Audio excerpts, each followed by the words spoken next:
এই ক্ষত বিক্ষত সময় সময় কি করে সারাবে ক্ষত।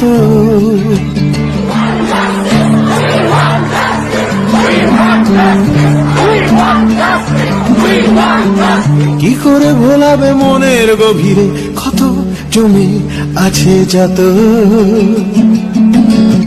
সময় ক্ষতের ছোঁয়াচ লেগেছে সমাজ ক্ষতের ত্বকে।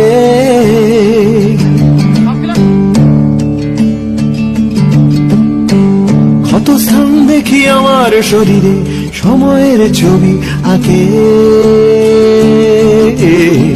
ক্ষত সারানিয়া ক্ষত সারানিয়া সময়ের ঠিকানায় তুমি চিঠি দিও, তাকে লিখে দিও প্রাচীন প্রবাদ তাকে আজও